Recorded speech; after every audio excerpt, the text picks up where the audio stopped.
बोल साचे दरबार की।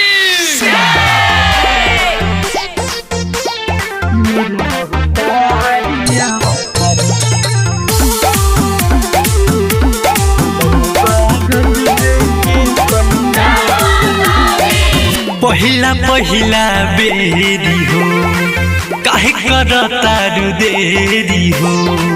चल ना भौजी चल के बाजारी तोहरा ला किंदी साड़ी हो। पहिला पहिला बेरी हो काहे करतारू देरी हो। चल ना भौजी चल के बाजारी तोहरा ला किंदी साड़ी हो। किसे रवा सवार अवतारी हमर महतारी अवतारी। सजल बा गजबे के पंडाल की मोर महतारी अवतारी। सजल बा गजबे के पंडाल की जोता वाली माई अवतारी।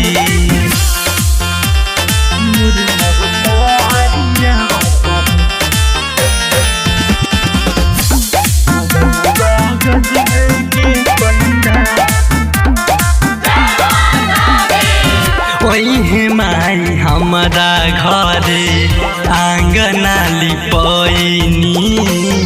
मालिन से कही के फूल हम मंगनी।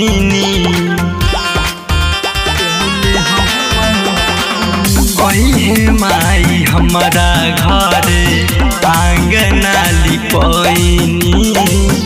मालिन से कही के पढ़ौल मंगनी।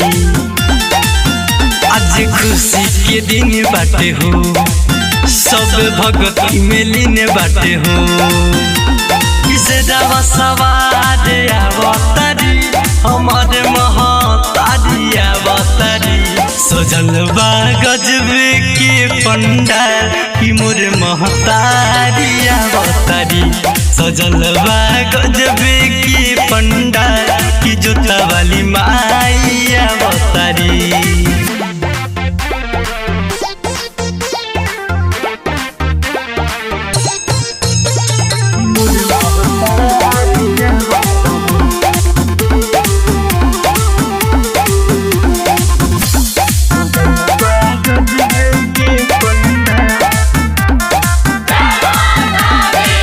नया नया बारू अभी घर में के कनिया। रतन से राज के भौजी बुझ पर सनिया। नया नया बारू अभी घर के कनिया। रतन से राज के भौजी बुझ पर सनिया। मनीष तिवारी गीत गावतारे कि झूमी झूमी माई के बोलावतारे। किसे रवा सवार अवतारी हमर महतारी अवतारी। सजल बा गजबे के पंडाल की मोर महतारी अवतारी। सजल बा गजबे के पंडाल की जोता वाली माई अवतारी। Mixed by Alka Films Bhojpuri।